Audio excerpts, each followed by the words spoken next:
logarithmic functions. Just now we saw the definition of logarithmic function. If y equals to a to the power of x, then x can be written as logarithm of y to the base 2. Now, in general, we will discuss about logarithmic functions.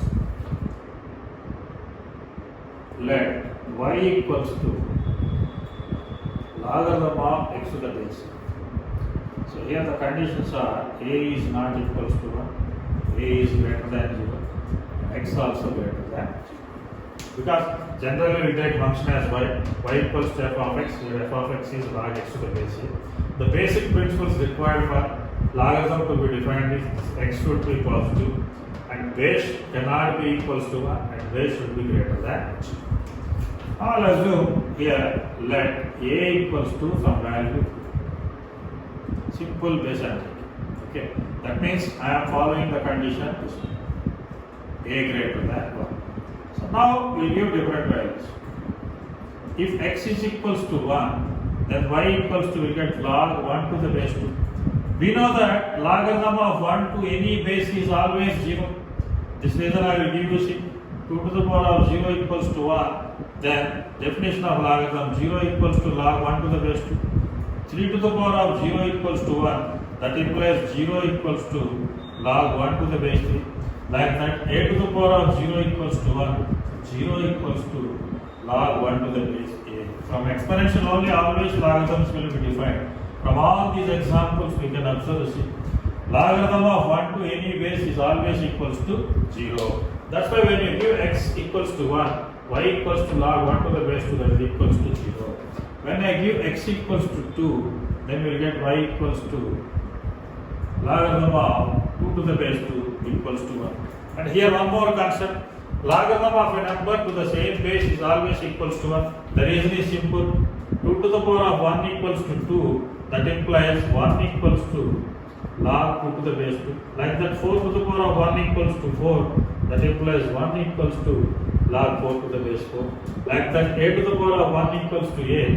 So 1 equals to log a to the base. That's why logarithm of any number to the same base is always equals to 1. Next we will give one more value. Because all logarithm values we can't find without logarithmic tables. That's why next I am taking x equals to 4 for your simplifications purpose. We can write log 4 to the base 2. In logarithms we have a property. We will recall that property, that is logarithm of a to the power of m to the base b can be written as m into log a to the base. That means here if any power is there, that power can be written in front of the logarithm. For example, if you have something like this, logarithm of 81 to the base 3, that can be written as logarithm of 3 to the power of 4 to the base 3. According to this property, the power will come in front. So 4 into log 3 to the base 3. Now log 3 to the base 3 is 1. So the result is equals to 4. That means log 81 to the base 3 is equals to 4. Like this. So for that this property. So you just open your first PhD books. I have given all the properties. Those properties you are applying. Now based upon that logic, 4 can be written as 2 square. Then this value equals to 2. So I am taking simple values. X equals to 8. And y equals to logarithm of 8 to the base 2, that is equals to 2. If I take x value is slightly less than 1, or suppose x equals to 1 by 2, then y equals to, will get structure like this, logarithm of 1 by 2 to the base 2. 1 by 2 can be written as 2 power minus 1. So that means what we will get here, minus 1. If I take x equals to 1 by 4, then y equals to logarithm of 1 by 4 to the base 2. This is 2 to the power of minus 2, then answer is minus 2. So further if you keep on going, means the negative values will increase. So here the point is, see, now to draw the graph we are doing all those things. See. Now values we can give only positive values, we can't give x as negative because the definition x should be greater than 0. So that's why we are maintaining all positive values. Now to draw the graph, as I mentioned earlier, we need to look at some basic examples. Now here if you observe, see, the outputs if you observe, the input is of course positive only. So outputs if you observe, now clearly the outputs we have both combinations, positive as well as negative. So negative value structure also if you observe, x is 1 by 2 then y value is minus 1. X is 1 by 4 and y value is minus 2. That means when x values are reducing, y values are also reducing. Okay. So let's keep on going. If you keep on increasing means y value decreases further. If y value is decreasing, any quantity is decreasing means up to maximum where it can go.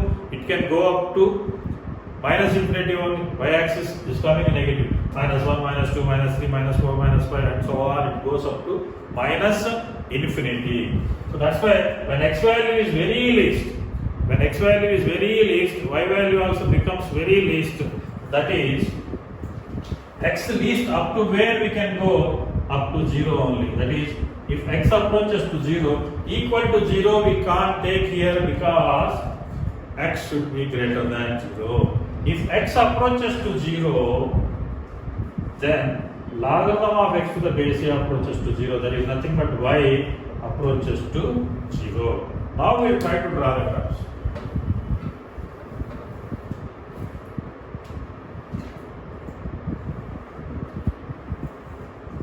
The x-axis origin and y-axis.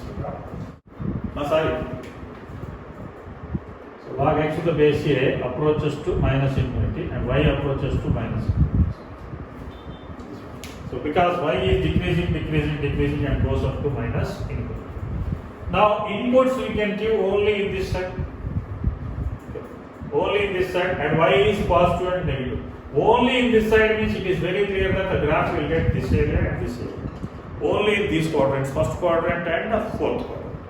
Now in first quadrant and fourth quadrant means now we need to check whether the graph cuts this particular axis or not. So it cuts the x-axis. If any graph cuts x-axis, its y-coordinate becomes 0. So y-coordinate is 0 when x is equals to 1. That means it is certain the graph cuts x-axis at the point 1, 0. Next, nature, whether it is increasing or decreasing. See, when x values are increasing, so minimum value 1 by 4, next minimum 1 by 2. So minus 2 to minus 1. Next is 1, so we got 0. Next is 2, we got 1. Next is 4, we got 2. That means minus 2, minus 1, 0, 1, 2, 3. When we are moving on the x-axis from left to right, y values are increasing. That means it is an increasing function. We will get an increasing graph in this direction. Now here from 1 onwards, if you observe different values, it is keep on moving, steadily moving, 0, 1, 2, 3, like that the graph will move.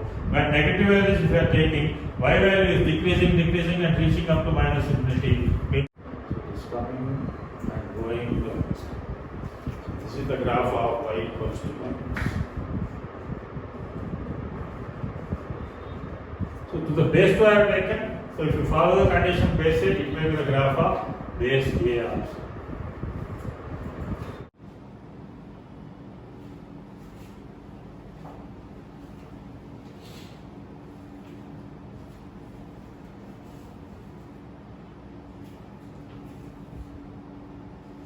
Anyone having doubt, please ask. Got this all of you?